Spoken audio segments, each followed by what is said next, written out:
La question aujourd'hui, ça va être une alimentation durable, de qualité, rémunératrice pour les producteurs et les productrices et accessible à toutes et à tous. Est-ce possible?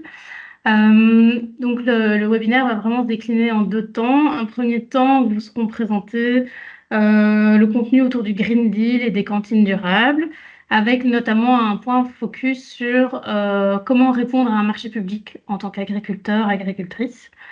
Et alors, dans un deuxième temps, une présentation plus précise du projet, du local dans mon point de vente, voir un peu quels sont les différents mécanismes et comment rejoindre le projet. Mais avant ça, elles vont commencer par une petite mise en contexte de Manger demain. Et donc, je vous laisse la parole. Ça va, merci beaucoup. Bonjour à tous. Du coup, ben voilà, pour remettre un peu dans le contexte, donc ici on est présent avec, je suis présent avec mes deux collègues Geneviève et Elodie. On travaille tous les trois pour la cellule Manger Demain. Donc la cellule Manger Demain, c'est une cellule qui a été créée il y a quelques années, donc en 2018-2019 par la région wallonne. Donc on est financé à 100% par la région wallonne. Et l'idée de la création de cette cellule, c'est de mettre en œuvre les différentes politiques de la région wallonne en matière d'alimentation durable. Et donc, il y a on a plusieurs missions qui répondent à différentes politiques. Donc, vous les voyez ici à l'écran. La plus importante en termes de budget, c'est le Green Deal cantine durable, sur laquelle on va revenir dans un instant. Une autre des missions, c'est la mise en cohérence des différentes dynamiques territoriales en matière de relocalisation alimentaire et également la coordination des différents conseils de politique alimentaire. Ça, je ne sais pas si vous en avez entendu parler, les CPA, donc qui sont des espaces de discussion entre différents profils euh, en lien avec l'alimentation sur un territoire déterminé. On a une mission aussi de sensibilisation aux pertes et gaspillages alimentaires. Et alors, une autre des grandes missions que nous avons et dont nous allons vous parler aujourd'hui, c'est le soutien aux points de vente en circuit court, avec notamment différents mécanismes qui ont été mis en place et dont Geneviève vous parlera dans un instant. Donc vous voyez effectivement que dans nos différentes, donc on est une équipe d'une dizaine de personnes, hein, et donc l'idée c'est vraiment d'accompagner les différents acteurs, que ce soit les cantines ou des acteurs en matière d'alimentation durable, créer du lien, donc mettre en relation, faire du réseautage, et puis évidemment informer, sensibiliser, que ce soit les acteurs professionnels ou aussi le grand public. Euh, voilà. Alors, la cellule Manger Demain, donc le travail de notre cellule, il se fonde sur un référentiel qui avait été mis en place, donc une stratégie qui s'appelle Manger Demain, donc vraiment qui guide un peu notre action. Euh, il y a une autre grande stratégie, donc Food Wallonia, qui a été mise en place plus récemment. Et donc voilà, au niveau politique, donc comme je le disais, nous, on est vraiment financé à 100% par la région wallonne. Et donc, notre objectif est vraiment de mettre en œuvre toutes ces différentes politiques.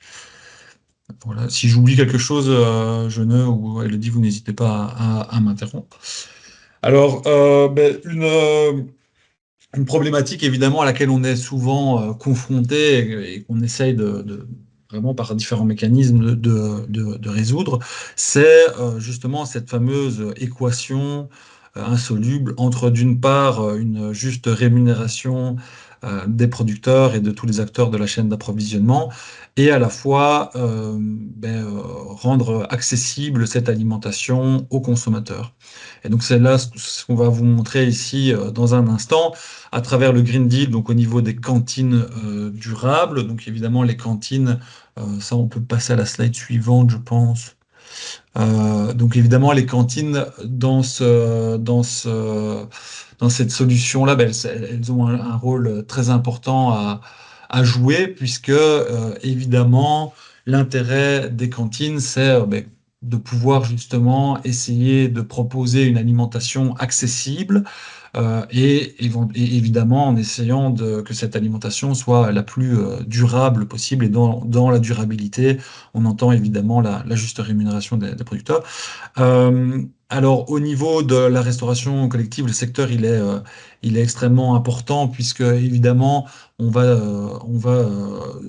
pouvoir justement, comme indiqué sur la slide, diffuser une culture de changement, vraiment avec une sensibilisation accrue sur les usagers. Ce qui est hyper intéressant, c'est que quand on parle de cantine, on pense souvent aux cantines scolaires, mais les cantines avec lesquelles on travaille dépassent vraiment le cadre purement scolaire. Donc, on travaille avec des crèches, donc vraiment les tout petits enfants, et ça va jusqu'aux maisons de repos, donc vraiment avec les personnes âgées, et en passant par les cantines d'entreprise, donc les cantines scolaires, mais les cantines d'hôpitaux, etc. Donc vraiment toutes les cantines vraiment de collectivité. Donc c'est ça ce qui est super intéressant, c'est qu'on touche vraiment tous les milieux de vie, toutes les catégories sociales, et qu'il y a vraiment cette approche multidimensionnelle. Pour avoir une idée un peu du volume, on parle souvent de ce chiffre de 200 000 repas. Donc on est à plus de 200 000 repas servis par jour en Wallonie via la restauration collective. On peut passer à la slide suivante. Donc, au niveau du Green Deal cantine durable, donc, comme je vous le disais, c'est une politique qui a été élaborée sur base aussi notamment du référentiel de la stratégie Manger demain. On a donc les objectifs que vous voyez, les 6 grandes thématiques qu'on va retrouver, c'est justement d'essayer de proposer à travers les cantines des produits locaux, de saison. Il y a tout l'aspect évidemment nutritionnel, de santé qui est super important dans la définition d'alimentation durable. Donc vraiment proposer des repas sains, équilibrés et savoureux, ça c'est vraiment la dimension à ne pas sous-estimer. C'est évidemment que les repas, au-delà d'être simplement sains, doivent être aussi goûtus et vraiment plaire aux convives. Il y avait évidemment tout cet aspect de respectueux de l'environnement des animaux, donc notamment via un critère sur les produits, l'utilisation de produits bio, les produits équitables. Alors équitables, évidemment, que ce soit les produits exotiques, donc notamment on pense au label Fairtrade, etc. Mais aussi, donc comme je le disais, on accorde beaucoup d'importance au fait de renforcer, de soutenir le circuit court et de justement pouvoir acheter des produits équitables pour les producteurs aussi locaux. Donc l'inclusion sociale est effectivement super importante, avec justement une dimension de pouvoir, que ce soit au niveau des cantines, de pouvoir inclure des travailleurs en situation plus difficile, ou aussi évidemment de pouvoir avoir des démarches euh, de solidarité au sein même des cantines pour les bénéficiaires. Donc encore une fois, on est vraiment dans cet esprit d'accessibilité. Et évidemment, tout l'aspect réduction du gaspillage alimentaire. Donc au niveau du Green Deal, on a 4 catégories d'acteurs qui peuvent entrer dans ce Green Deal. C'est un accord, ça, c'est une démarche vraiment volontaire. Donc on a évidemment les cantines en premier lieu qui peuvent intégrer le Green Deal. Les cuisines centrales. Alors les cantines, c'est un peu particulier parce que seules les cantines vont pouvoir obtenir le label cantine durable, dont vous avez peut-être déjà entendu parler. Euh, un deuxième profil, c'est les cuisines centrales, donc, ou sociétés de catering. Donc, ce sont vraiment des plus grosses cuisines qui ne préparent pas des repas pour être consommés sur place, mais qui vont les délivrer sur différents sites. On a évidemment les autorités politiques en tant que vraiment acteurs et de la transition, donc notamment les communes, les CPS, etc., mais les provinces aussi qui peuvent vraiment essayer, en intégrant le Green Deal, d'influencer la transition en matière d'alimentation durable sur leur territoire. Et puis on a évidemment tous les acteurs de l'approvisionnement, donc les producteurs et évidemment tous les acteurs dans la chaîne d'approvisionnement qui peuvent intégrer le Green Deal, et Elodie vous en dira un mot un peu plus tard. Donc il y a un accompagnement proposé évidemment par la cellule, un accompagnement qui est composé de formation, d'expertise, de mise en réseau. Donc ça c'est super important, encore une fois, de mise en réseau, soit entre pairs, donc c'est-à-dire cantine entre cantines ou producteurs entre producteurs, mais aussi évidemment entre cantines et producteurs. Avec ce double objectif, donc vraiment du Green Deal, qui est le label, comme je le disais, donc c'est un label qui est accessible aux cantines, c'est un label qui repose sur une quarantaine de critères et qui se décline en trois niveaux de labellisation possibles. Donc c'est les fameux radis. C'est un peu comme les étoiles pour les restaurants gastronomiques. Là, on est sur des radis pour vraiment la durabilité. Donc on peut être labellisé un radis, deux radis ou trois radis. Et forcément, en fonction, on va avoir plus ou moins de critères obligatoires auxquels répondre. Et dans ces critères, ben, des niveaux d'exigence qui vont augmenter. Et le deuxième objectif, qui est indépendant, mais qui est vraiment complémentaire et sur lequel on insiste beaucoup, c'est évidemment la relocalisation de l'alimentation et c'est de mettre ces cantines dans une démarche vraiment de rechercher des producteurs locaux. Et donc ça demande tout un accompagnement parce que c'est vraiment pas très facile. Et ça, Elodie vous en parlera aussi. La restauration collective, c'est un monde assez particulier. Et, euh, et donc, évidemment, il y a toute une série d'enjeux, de freins qu'il faut bien comprendre pour pouvoir justement faciliter cette relocalisation. Alors, quelques chiffres au niveau du Green Deal. Donc, vous voyez qu'au niveau des cantines, on est à 350, 363 ici, cantines signataires, dont 119 sont labellisées. On a 20 autorités politiques. Alors, les autorités politiques, le chiffre, en fait, est plus important parce qu'il y a certaines autorités politiques qui n'ont pas signé directement, mais qui sont engagées à travers les cantines de la commune ou autre. Donc, au final, c'est un chiffre qui est un peu sous-estimé par rapport au nombre, au nombre réel. Des cuisines centrales, on en a 7. Acteurs de l'approvisionnement signataires, on en a une centaine.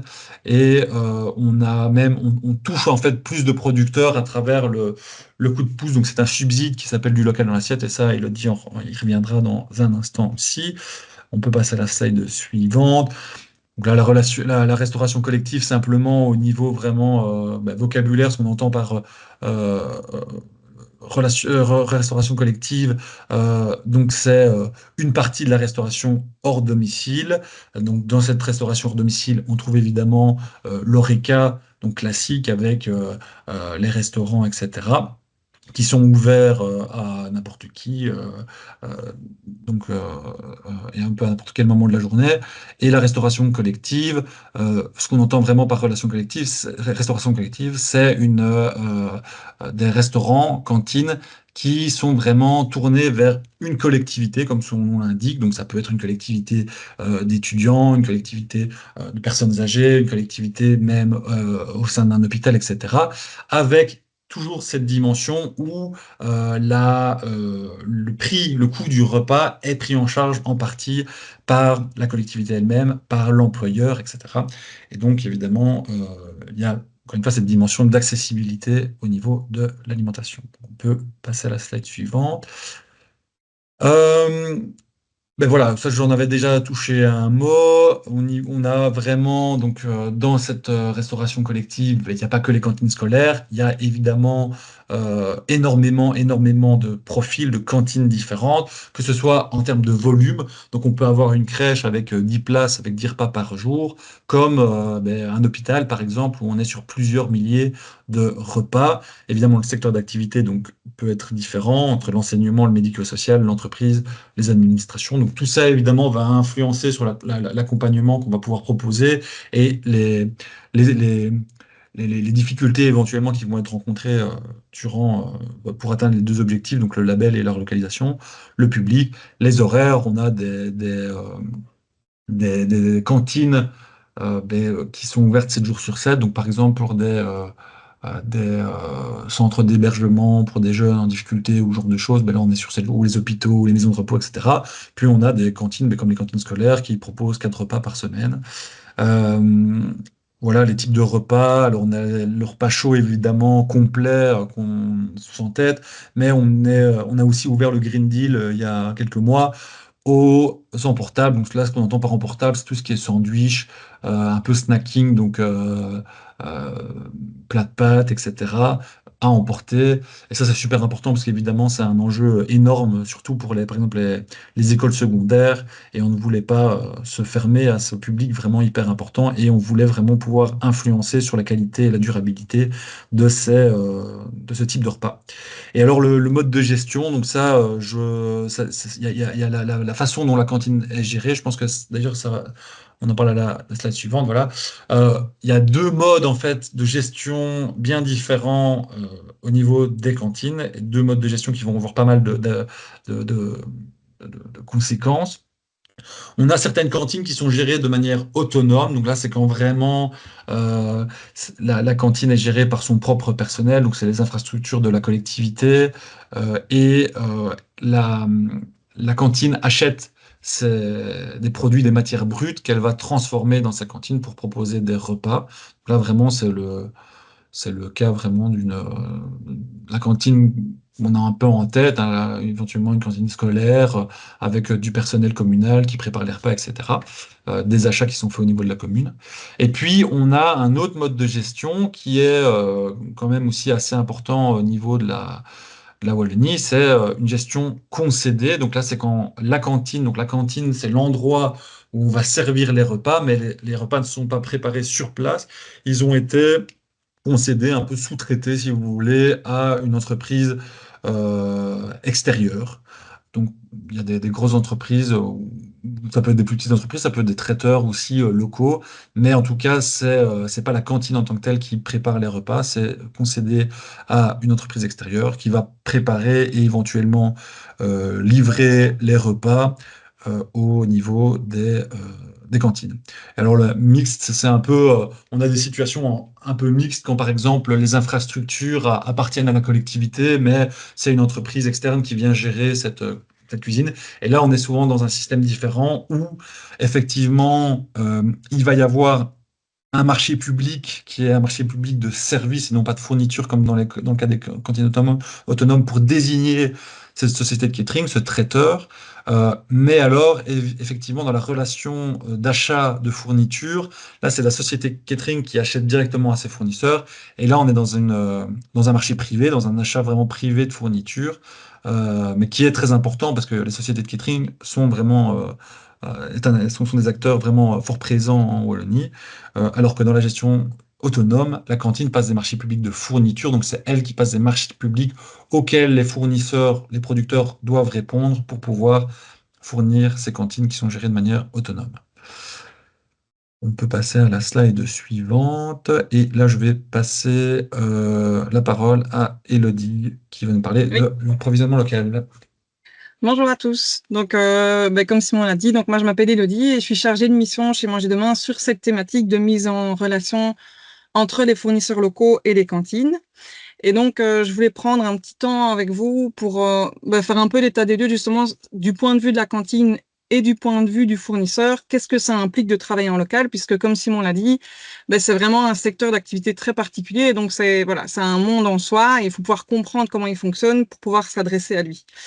Donc, du point de vue de la cantine, travailler en local, ça a divers intérêts. Donc, par exemple, c'est souvent vraiment une demande des pouvoirs publics ou du consommateur. C'est très à la mode, entre guillemets, pour le moment. Donc, il y a vraiment une demande du public de se tourner vers des produits locaux. Donc, ça, c'est une très bonne chose.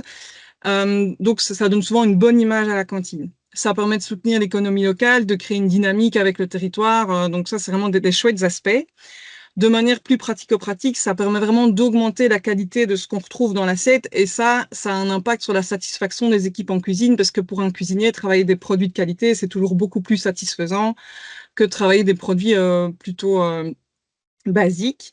Et alors, ce qui est chouette aussi, c'est qu'on remarque qu'il y a souvent des couplages avec des projets d'établissement, par exemple, que ce soit avec des écoles ou même d'autres publics, liés avec des visites pédagogiques chez des fournisseurs, etc. Donc, c'est vraiment une dynamique entière qui se met en place dans l'établissement, mais ça présente quand même clairement des contraintes ou des ajustements à faire au sein de la cuisine parce que passer d'un grossiste qui peut tout fournir en un seul clic, qui peut apporter tous les produits ou s'adresser à des fournisseurs locaux et donc potentiellement démultiplier les fournisseurs, ça demande clairement des ajustements.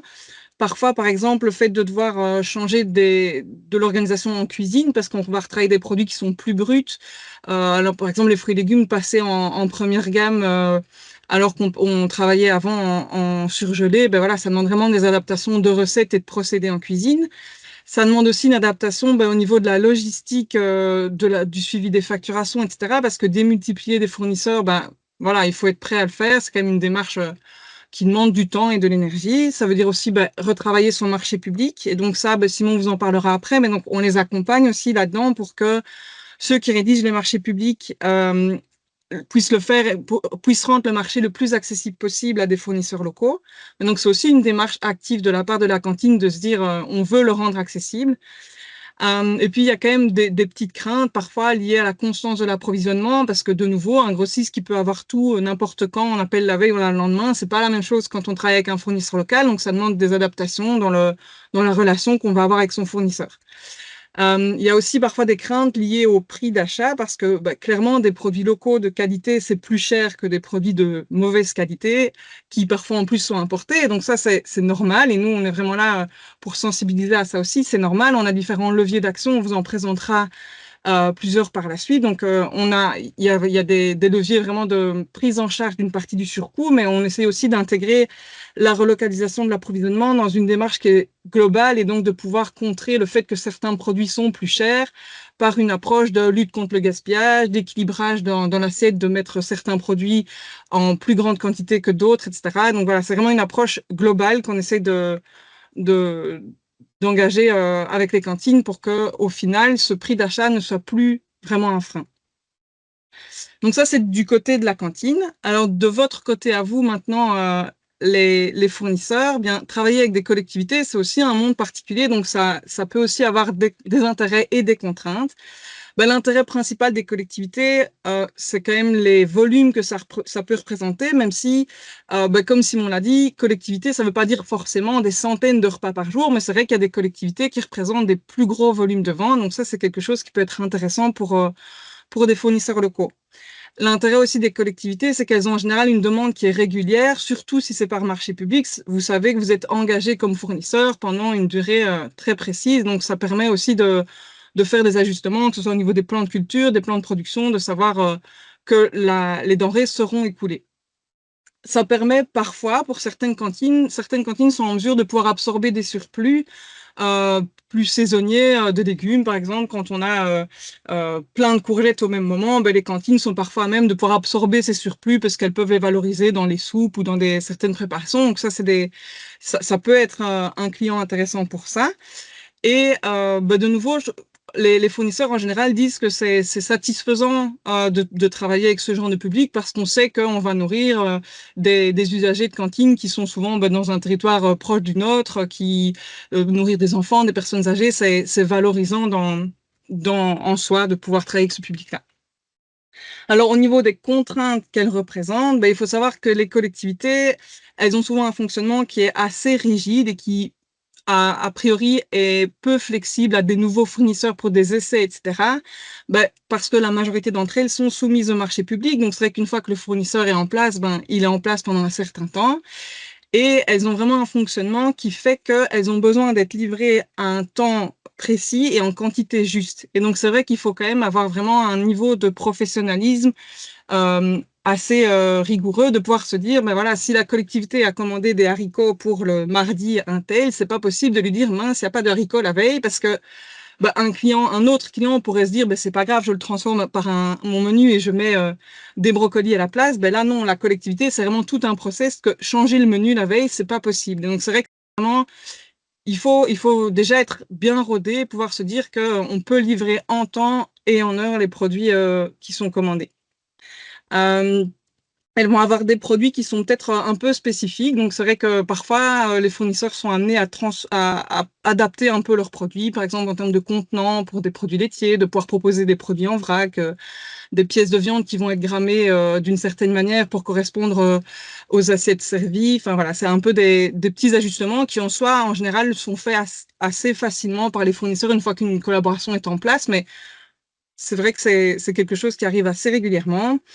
C'est pas le public qui a le plus de moyens d'achat, puisque il faut savoir que pour une collectivité, en termes de moyens financiers alloués pour l'achat des matières premières, on est autour de 2-3 euros par repas. Et donc, c'est sûr que se tourner vers des produits locaux, c'est un effort supplémentaire pour elle. Mais comme je le disais, c'est vraiment, ça fait partie d'une démarche globale qu'on essaie d'accompagner. Donc, en général, c'est pas un frein en soi.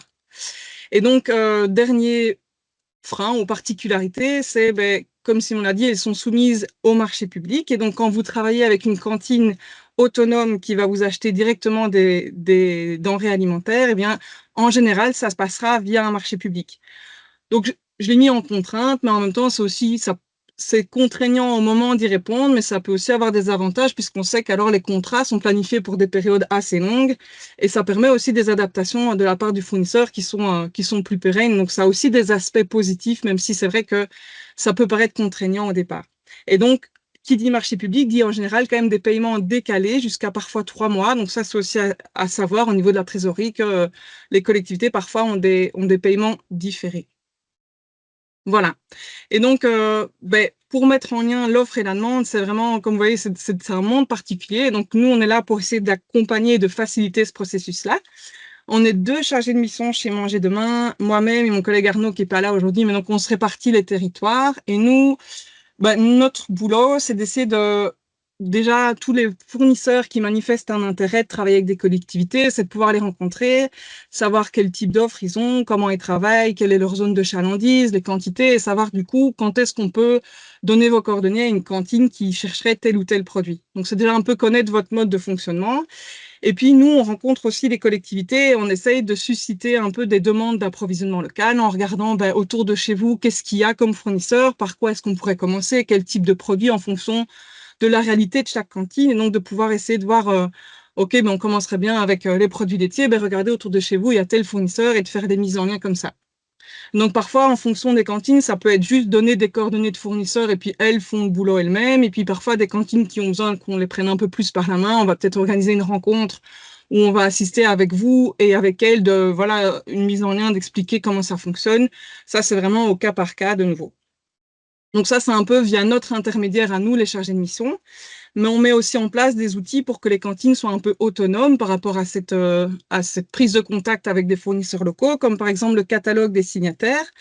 Donc ça, en fait, c'est un catalogue papier qui reprend par type de produit le nom des signataires. Donc en tant que fournisseur, vous pouvez rejoindre le Green Deal pour manifester un intérêt de travailler avec des collectivités. Donc là, on va avoir vraiment les données clés de dire tel fournisseur, il propose des œufs, il livre dans telle région, en telle quantité, il est labellisé ou pas.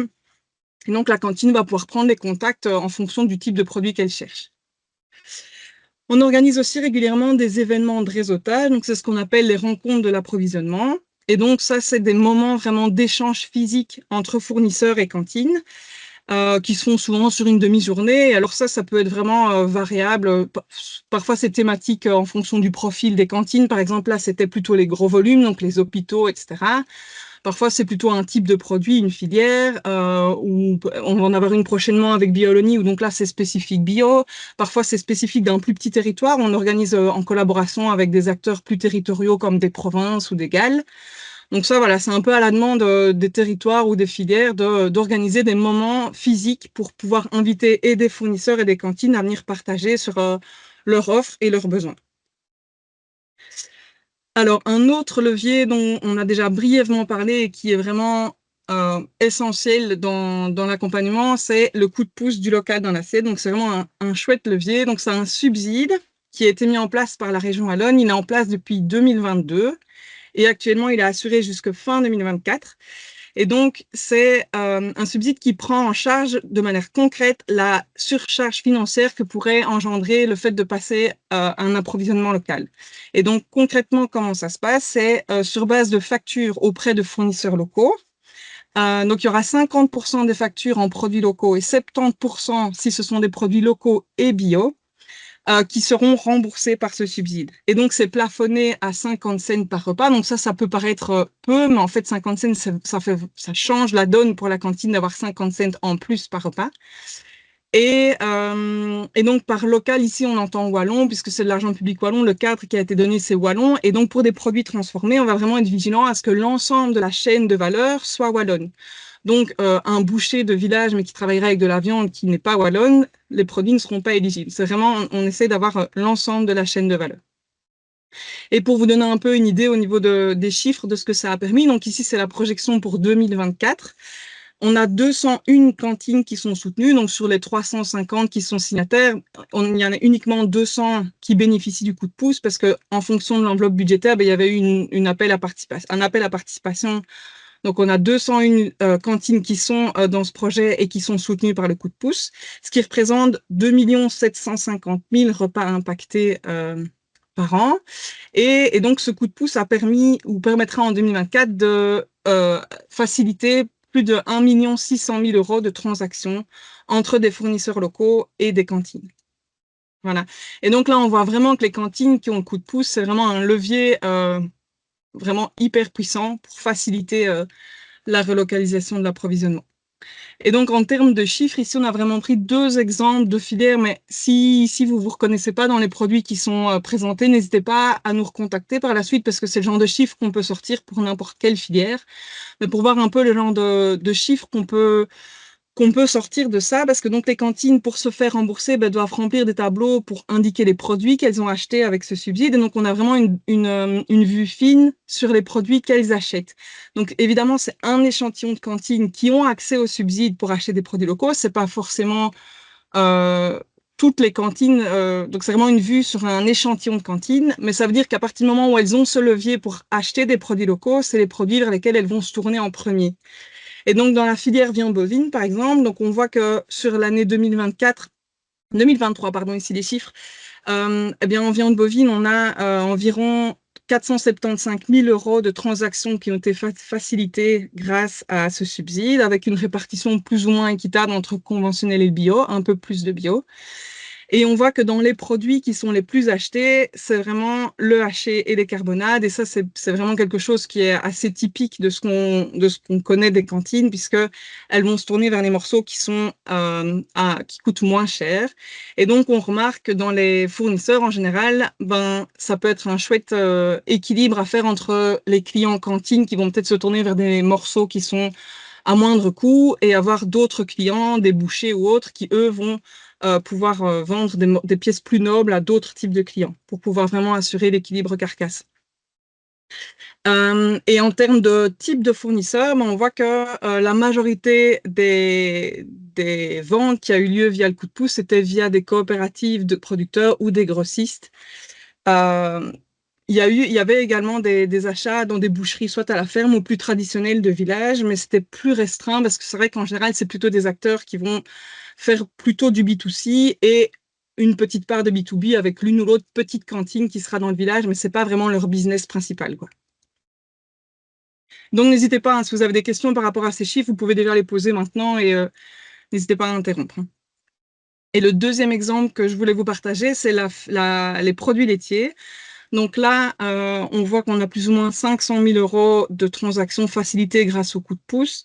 Et en termes de produits les plus vendus, là, vous pouvez voir, c'est essentiellement du yaourt. Et ça, en fait, ça s'explique parce que c'est un des changements qui est assez facilement opérable dans les collectivités parce que ça ne demande pas forcément de changement de préparation en cuisine. C'est un petit dessert qu'on peut changer ou une collation qu'on peut changer à part entière. Et donc, c'est vrai que c'est assez facile de dire un des premiers produits que je vais relocaliser, de dire le yaourt en soi.